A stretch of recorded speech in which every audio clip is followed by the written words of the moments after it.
मुक्तिर रहस्य कौन? मुक्ति काहाको कहती? मुक्ति केते प्रकारर? सालोक्य मुक्ति कौन? सामीप्य मुक्ति कौन?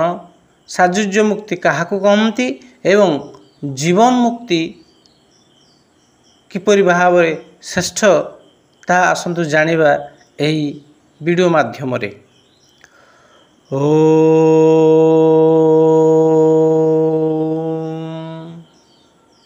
प्रणाम सप्रेम जय जीव दिव्यात्मन।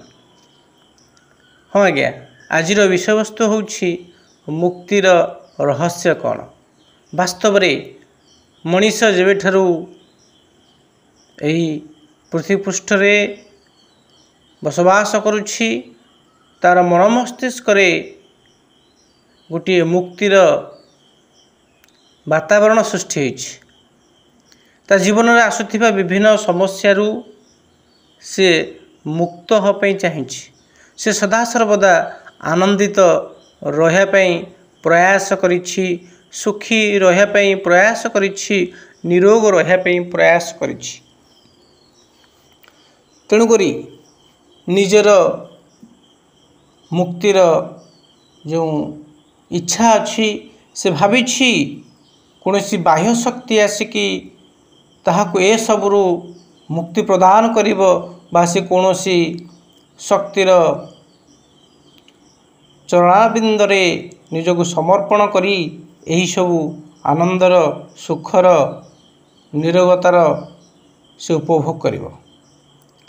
एही भाव रे एही मानसिकता को नहीं विभिन्न संप्रदाय रे, विभिन्न मतवाद रे, विभिन्न जाति रे जो मुक्तिर सूत्र अच्छी बा मुक्ति को जो मूल भाव रे विभागीकरण करछंती सेही मुक्तिर विभाग रे आसुछंती सालोक्य मुक्ति, सामीप्य मुक्ति एवं साजुज्य मुक्ति एवं सर्वश्रेष्ठ जीवन मुक्ति।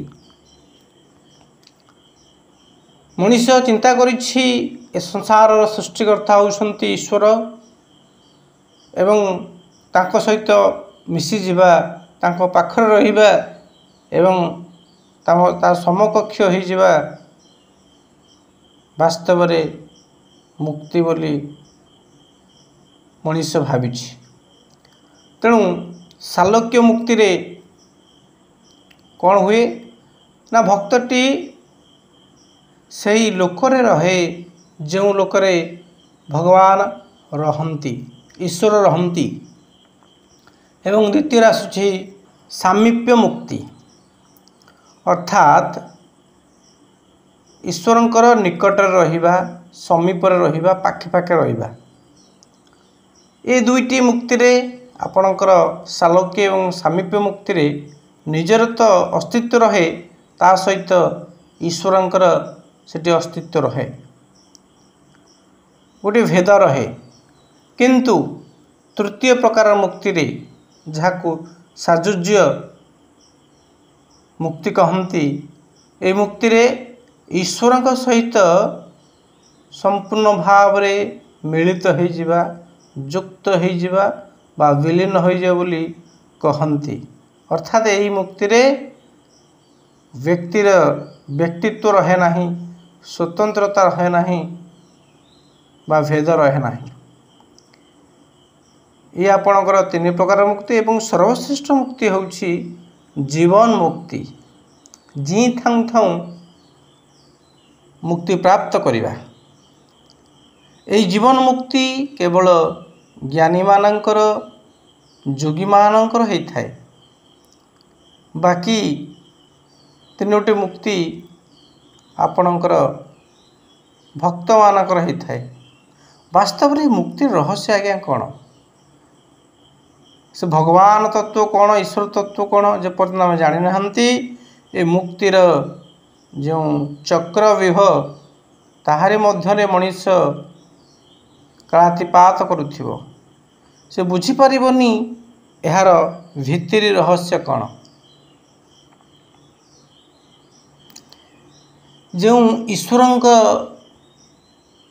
को भेटिले, साक्षात्कार कले, ତାଙ୍କର ସମୀପରେ ରହିଲେ ବା ସେହି ଲୋକରେ ରହିଲେ ଆମେ ମୁକ୍ତି ବୋଲି ଭାବୁ, ପ୍ରଥମତଃ ବୁଝିବାକୁ ହେବ ସେ ଈଶ୍ୱର ତତ୍ତ୍ୱ କ'ଣ। ବାସ୍ତବରେ ଈଶ୍ୱରଙ୍କର କୌଣସି ଅସ୍ତିତ୍ୱ ଅଛି ନା ନାହିଁ? ଯଦି ଅଛି, କେଉଁ ରୂପରେ ଅଛି? ସେ କେଉଁଠି ରହନ୍ତି? ତାଙ୍କର ଆକାର ପ୍ରକାର କ'ଣ? ତେଣୁ ମଣିଷ କଳ୍ପନା କରିବାକୁ ଯାଇକି ସେ ଈଶ୍ୱରଙ୍କ ଅସ୍ତିତ୍ୱ ନିଜ ଭଳି ସେ କରିନେଇଛି। ନିଜର ଦୁଇ ହାତ ଦୁଇ ଗୋଡ଼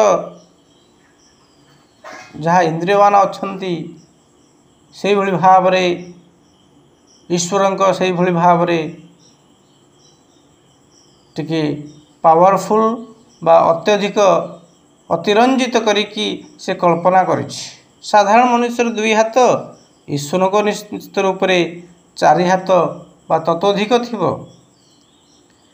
ଏବଂ ମଣିଷ ଯେଉଁ ସମୟରେ ଯେଉଁ ଶକ୍ତି ଆବିଷ୍କାର କରିଛି ସେଇଭଳି ଶକ୍ତି ସେ ସେହି ସମୟରେ ସେହି ସମୟର ଈଶ୍ୱର ଦେବୀ ଦେବତାଙ୍କ ହସ୍ତରେ ସେହି ଶକ୍ତିକୁ ସେ ଧାରଣ କରାଇଛି।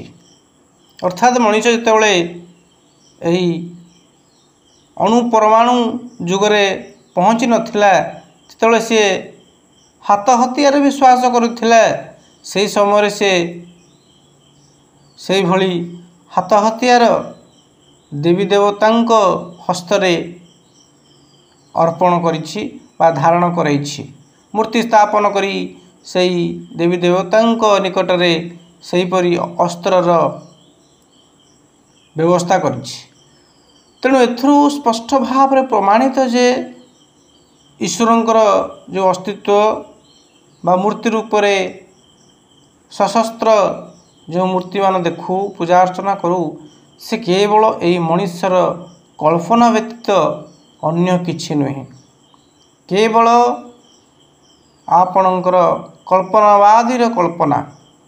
ଏହି କଳ୍ପନାକୁ ଆଧାର କରି ଏହି ବିଶ୍ୱରେ ଅନେକ ସମ୍ପ୍ରଦାୟ ସୃଷ୍ଟି ହୋଇଛନ୍ତି, ଅନେକ ଜାତି ସୃଷ୍ଟି ହୋଇଛନ୍ତି, ଅନେକ ଈଶ୍ୱର ସୃଷ୍ଟି ହୋଇଛନ୍ତି। ତେଣୁ ସେହିଭଳି ଭାବରେ ମୁକ୍ତିର ପରିଭାଷାରେ ମୁକ୍ତିକୁ ବିଭକ୍ତି କରିକି ବିଭିନ୍ନ ପ୍ରକାରର ତା ମଧ୍ୟରେ କଳ୍ପନା କରାଯାଇଛି। ତେଣୁ ଈଶ୍ୱରଙ୍କର ବାସ୍ତବିକ ଅସ୍ତିତ୍ୱ କ'ଣ? ଯେଉଁ ମୁକ୍ତି ଈଶ୍ୱରଙ୍କ ବ୍ୟତିରେକ ହେଇପାରେ ନାହିଁ, ଈଶ୍ୱରଙ୍କୁ ସହିତ ନିଶ୍ଚିତ ରୂପରେ ସମ୍ବନ୍ଧ ସ୍ଥାପନ କରି ଯେଉଁ ମୁକ୍ତିର କଳ୍ପନା କରାଯାଇଛି, ତାହା କେବଳ କଳ୍ପନା ମାତ୍ର। କାରଣ ଈଶ୍ୱର କୌଣସି ବ୍ୟକ୍ତି ବିଶେଷ ନୁହନ୍ତି, କୌଣସି ଦୃଶ୍ୟ ଶକ୍ତି ନୁହନ୍ତି। ସେ ହେଉଛନ୍ତି ଅଦୃଶ୍ୟ ଶକ୍ତି, ଯାହାର ପ୍ରମାଣ ଆପଣମାନେ ଶାସ୍ତ୍ରମାନଙ୍କରେ ଉପନିଷଦରେ ଜାଣିଥିବେ। ସେ ହେଉଛନ୍ତି ଆନନ୍ଦ ସ୍ୱରୂପ, ପରମାନନ୍ଦ, ସଚ୍ଚିଦାନନ୍ଦ। ଯେଭଳି ସୁଖର କୌଣସି ରୂପରେଖ ନଥାଏ, ଆକାର ପ୍ରକାର ନଥାଏ, ସେହିଭଳି ଭାବରେ ଯେଉଁ ଆନନ୍ଦ ତତ୍ତ୍ୱ, ଯାହାକି ସୁଖ ଦୁଃଖର ଊର୍ଦ୍ଧ୍ୱର ଏକ ଅନୁଭୂତି, ଏକ ଆପଣଙ୍କର ଅସ୍ତିତ୍ୱ ସୂଚକ, ସେ ହେଉଛନ୍ତି ଈଶ୍ୱର ତତ୍ତ୍ୱ, ଆନନ୍ଦ ସ୍ୱରୂପ। ଯେଉଁଠି କୌଣସି ଦୁଃଖ ନଥାଏ, ଯେଉଁଠାରେ କୌଣସି ମାନସିକ ଦୁଗ୍ଧା ନଥାଏ, କୌଣସି ଭେଦଭାବ ନଥାଏ, କୌଣସି ବୃତ୍ତି ନଥାଏ, ଭଲ ମନ୍ଦ ସୁଖ ଦୁଃଖ ଦ୍ୱନ୍ଦ୍ୱ ନଥାଏ, ସେହି ନିର୍ମଳ ସ୍ୱଚ୍ଛ ପବିତ୍ର ଆନନ୍ଦିତ ଅବସ୍ଥା ହିଁ ଈଶ୍ୱର ଅବସ୍ଥା, ଈଶ୍ୱର ଅନୁଭୂତି। ତେଣୁ ଏହି ପରିପ୍ରେକ୍ଷୀରେ ଯେଉଁ ଜୀବନ ମୁକ୍ତି କଥା କୁହାଯାଏ, ମଣିଷ ଜୀଇଁ ଥାଉଁ ଥାଉଁ ମୁକ୍ତି ପ୍ରାପ୍ତ କରେ ସକଳ ବନ୍ଧନରୁ, ସକଳର କର୍ମପାଶରୁ, ସକଳ ମାନସିକ ଯନ୍ତ୍ରଣାରୁ ଏବଂ ମାନସିକ ଧାରଣାରୁ। ତେଣୁ ଜୀବନ ମୁକ୍ତ କେବଳ ସେହି ବ୍ୟକ୍ତି ହୋଇପାରିବ ଯିଏ ବାସ୍ତବରେ ନିଜକୁ ଆବିଷ୍କାର କରିବାକୁ ଚାହେଁ, वास्तविक निजर अस्तित्व विषय से जानिबाकु चाहे निज भितरे सही अदम्य अभिलाषटीए अदम्य इच्छाशक्तिटे थाए जहाँकि ताकु से जीवन मुक्त निकट को निकटतर कराए। वास्तव आपण मैंने भावतु मुक्तिर अर्थ कौन। साधारणतः आम मैंने भावु जन को कारागार दंड होइछि बा जेल से पशिछि तेणु तार मुक्तिर जो अवस्था बा दंडर अवस्था ताहा स्थिरीकृत होइछि 10 वर्ष कि 15 वर्ष कि 8 मास कि 2 मास कि 5 मास वर्षे यही भाव में सी बंधनयुक्त रहिबो अन्य मानकर आयतरे रहिबो निज इच्छा विरुद्ध रे रहिबो निजर इच्छा अनुसार कौन कार्य करि परिबो नाही। बाह्य संसार सहित लोकमान सहित कौन प्रकार संबंध रक्षा करि परिबो नहीं। निजर आत्मीय स्वजन बा बंधु बांधव सहित कौन प्रकार शारीरिक मानसिक संपर्क रक्षा करि परिबो नाही। यह हूँ बंधनर जेल दंडर गोटे परिभाषा गोटे अनुभूति। किंतु मुक्तिर कौन समय सीमा नहीं कौन बाधा नहीं। तेणु वास्तव में मुक्तिर अर्थ होछि मनीष जो समय शारीरिक एवं मानसिक भाव में कहारी अधीनस्थ न रुहे निजर इच्छा अनुसार से जहाँ इच्छा करे करि पारे बा निजर मन मुताबक कार्य करि पारे से होछि प्रकृतर मुक्तिर अर्थ। से कौनसी काल्पनिक सत्ता अधीनस्थ न होइकि कौनसी धर्म संप्रदायर अधीनस्थ न होइकि कौनसी वृत्तिर कौनसी विचारर अधीनस्थ न होइकि तार पराधीनता स्वीकार न करके जदि सी मुक्त हो जाए निश्चल हो जाए स्वच्छ हो जाए स्थिर हो जाए सही अवस्था ही वास्तव में मुक्ति। जो अवस्था को समस्त योगी माने नित्य प्राप्त होती जहाँ को बंची थाऊ थाऊ सी प्राप्त करती अनुभव करती निजर वास्तविक स्वरूप को अनुभव करती से मुक्त अवस्था को जहाँ को जीवन मुक्ति बोली कहती। आपण माने भावन्तु मनीष जेबे ठारू ए पृथ्वी धरापृष्ठ आसी ता भितर यही अभिलाषटी अच्छी किभली भाव में तार जीवन में आसुथिबा समस्त शारीरिक मानसिक समस्यार समाधान हो जाऊ से सदा सर्वदा सुरक्षित रहू आनंदित रहू एवं ता जीवन रे सुख एवं शांति आनंद रे ता जीवन परिपूर्ण हो। तेणु यह सब कार्य को सफल करने हेले से गोटे बाह्य शक्तिर आश्रय करिछि। बाह्य शक्ति को जार नाम ईश्वर भगवान ब्रह्म यही नाम रे से खोजिछि बाहरे से शक्तिर अस्तित्व को से मानसिक भाव में स्वीकार करिछि। वास्तव में एक सत्य जो मनुष्य यही बाह्य शक्ति उपर निर्भर करिछि देवी देवता उपर निर्भर करिछि से वास्तव में कौन मुक्ति प्राप्त करिछि। से प्रकृत में मुक्तिर असली अर्थ प्रकृत अर्थ सहित रहस्य सहित परिचित हो पारिछि कि यह गोटे प्रश्न आम मान समस्त। तेणु आपण माने थरे विचार करंतु कौन मनीष कौन ईश्वर को विश्वास न करी कौन भावना को धारण न करी कौन विश्वास को विश्वास न करी रही पारिबनी आज्ञा।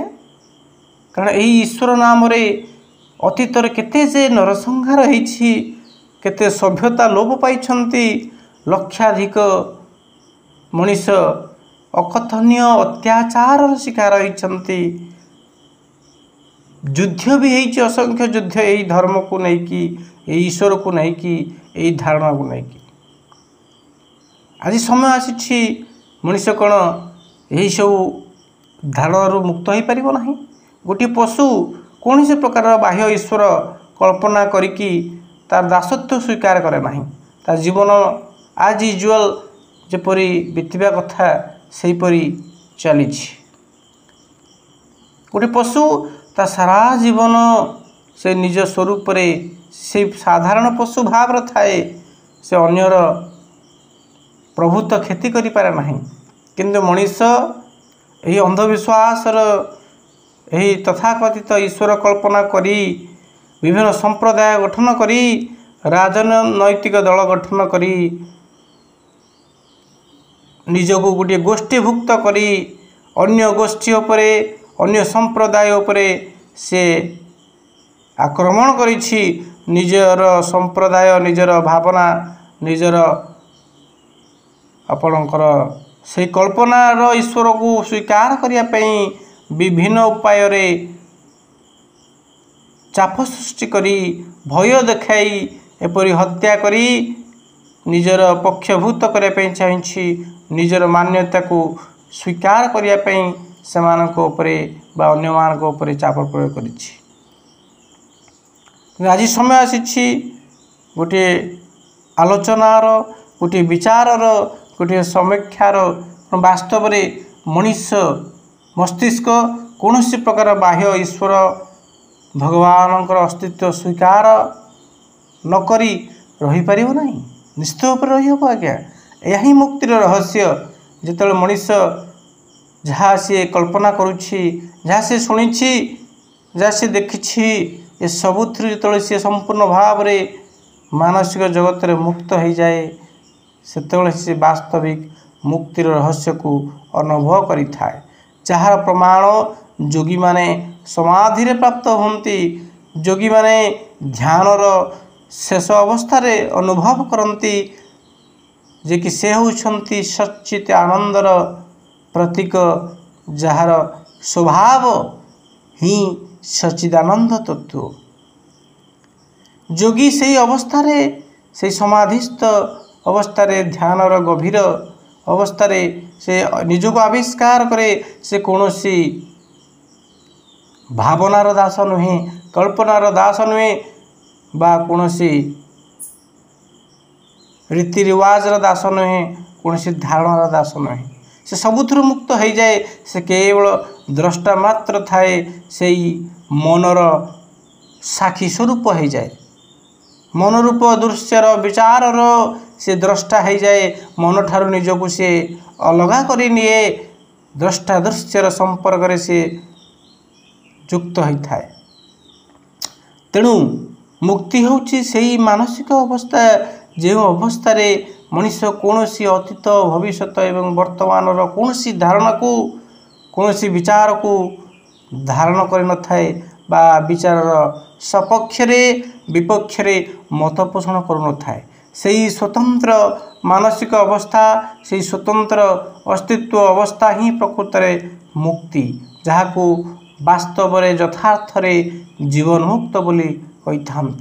मनीष मन मध्य प्रति मुहूर्त विभिन्न प्रकार विचार सृष्टि होछि अतीत को लेकिन वर्तमान को नहीं भविष्य को नहीं विभिन्न प्रकार भयजनित लोभजनित क्रोधजनित एवं अज्ञान जनित विभिन्न प्रकार विचार सृष्टि होछि से विचार द्वारा से विमोहित हो जीवन को परिचालित करुछि किंतु ताहाको कहीं केबे कही नांती जे तुम्हें विचार नुहे तुम्हें विचारर द्रष्टा तुम्हें सकारात्मक विचार नुहे कि नकारात्मक विचार नुहे तुम्हें होछ ये समस्त विचारर स्रष्टा बा द्रष्टा तेणु तुम्हें तुम स्वरूप होछि सच्चिदानंद तत्व तुम्हें होछ निर्विकार निर्लिप्त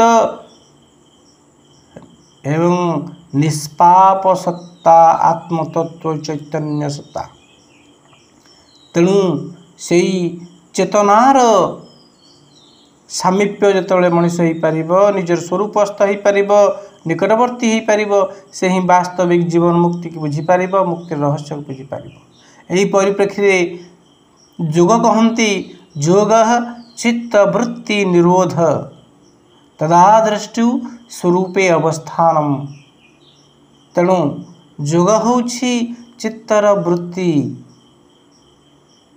जो चित्त बा चैतन्य सत्तार पृष्ठभूमि रे वृत्ति चालित होती जेभଳି भावरे समुद्र रे लहड़ी थाए। समुद्र होची से लहड़ीर आधार। जे पर्यंत लहड़ी चली से पर्यंत ता भितर से अशांतता सृष्टि होची। जेतବେଳେ लहड़ी नथिब लहड़ी मिसीजीव से समुद्र भितर ताहा ही समुद्र वास्तविक रूप। से भली भाव रे चैतन्य सत्तांकर उपस्थिति रे मनरूपक विचार रूपक लहड़ी मान चली थाए। जेतेबळे एही विचार रोकी ही जाए आयत को पळे आसे बा ए विचार सहित आमर कोनोसी संपर्क रहे नाही। विचार ठारू से जोगी जेतेबळे मानसिक भाव रे गोटे सुरक्षित दूरता स्थापन करे बा से दूरता स्थापन करिबारे सक्षम होइथाए से मानसिक अवस्था ही वास्तविक मुक्तिर रहस्य। से ही वास्तविक मुक्ति जो अवस्था मनुष्य देह भावना न थाए कौनसी वस्तुगत भावना न थाए कौनसी मानसिक आवेग सहित न थाए। मनुष्य मन भितर मस्तिष्क जो प्रकार वृत्ति थाए जहाँ कि 50 प्रकार वृत्ति से सबुथिरु से निवृत्त थाए। वृत्तियुक्त न थाए कौनसी विचार सहित युक्त न थाए। विचार मुक्त थाए। विचार साक्षी स्वरूप थाए द्रष्टा स्वरूप थाए निज स्वरूप स्थित थाए। से अवस्था ही जीवन मुक्त अवस्था। यही अवस्था प्रत्येक को प्राय प्रत्येक दिन प्राप्त होता है जार झलक आम्भे माने गाढ़ निद्रा रे सुप्त अवस्था प्राप्त करिथाउ। जेतेबळे मनुष्यटीए निज जीवन रे आपणकर दैनंदिन जीवन रे मानसिक शारीरिक परिश्रम करी विभिन्न समस्या सहित संघर्ष करी से थकी जाए से हारी जाए एवं शेष को सी निजर स्वरूप स्थ निकटवर्ती हुए आपणकर शक्ति संरक्षण करे जार अन्य नाम होछि निद्रा। निद्रा अवस्था रे से निजर अति निजर निकटवर्ती होता है जहाँकि भावनार रहित अवस्था। गाढ़ निद्रा रे मनुष्यटीए सबकिछि भूली जाई थाए। ताहार जंत्रणा तार रोग तार व्याधि तार संपर्कीय ताहार निजस्व अस्तित्व सब भूली जाई थाए। से पुरुष ना नारी से शिक्षित ना अशिक्षित से सुस्थ ना असुस्थ से हिंदू ना मुसलमान से ख्रीस्टियान ना जैन सबकिछि धारणारू सबकिछि भावनारू से मुक्त हो जाई थाए। जाफल ता भितरे नव जागरण सृष्टि होता है नूतन शक्ति से प्राप्त करि थाए। परवर्ती समय रे से शक्तिशाली है पुनर्बार समाज सहित से निजर जीवनचर्या आरंभ करे। तेणु गाढ़ निद्रा रे जो आनंदर झलक आम प्राप्त करिथाउ ताहा केवल जोगी माने पूर्ण चैतन्य अवस्था रे पूर्ण सचेतन अवस्था रे ताहा नित्य प्राप्त करिथांती जहाको जीवन मुक्त बोली कहंती। तेणु आसंतु जोगर जो सूक्ष्मादि सूक्ष्म रहस्य अच्छी बा मुक्तिर सूक्ष्मादि सूक्ष्म रहस्य अच्छी ताहा होछि मानसिक अवस्था। जो अवस्था मनुष्य कौनसी अतीतर एवं भविष्यतर कल्पना को धारण करी समस्त प्रकार मानसिक शारीरिक जो व्यवस्था अच्छी जो भावना अच्छी जो कल्पना अच्छी जेतेबळे से दूर करे निए निज भितर द्रष्टात्व निज भितर साक्षित्व विकसित करे से ही प्रकृत रे जीवन मुक्त अवस्था। तेणु आसंतु जिते प्रकार कल्पनार मुक्तिर कथा कहुई सामीप्य साजुज्य सालोक्य मुक्ति से सबको आपण भूली जातु। कारण मनुष्य ताहाको शिखई गोटे मनुष्य को तेणु शिखि जानी समस्त विषय को आपण भूली जातु। निजर से निर्विकल्प निर्विचार अवस्था को प्राप्त हुंतु जहाँकि मुक्तिर प्रकृत रहस्य। तेणु जड़े आत्मज्ञान ही जीवन मुक्त हो पारे से ही जी थाऊ थाऊ बंची थाऊ थाऊ से ही मुक्तिर अनुभव करि थाए। से वर्तमान मुक्त होता है से कौन मला पर मुक्तिर कथा को विश्वास करे नहीं, कल्पना को धारण करे नहीं। तेणु आसतु जे पर्यंत आम ही मुक्त अवस्था सहित परिचित न होइछे से पर्यंत मनीष अन्य मानक द्वारा शोषित होउथिबो, आपणकर निष्पेषित होउथिबो, अत्याचारित होउथिबो, दुख कष्ट भोगुथिबो। तेणु आसतु जीवन मुक्त हवा, जोग साधन करिबा, आत्मस्थ हेबा एवं निजर निकटस्थ हवा, निजर स्वरूप को जानी वास्तविक मुक्तिकर रहस्य को बुझी आम जीवन रे सुख शांति आनंदर पुष्टिपात हेब।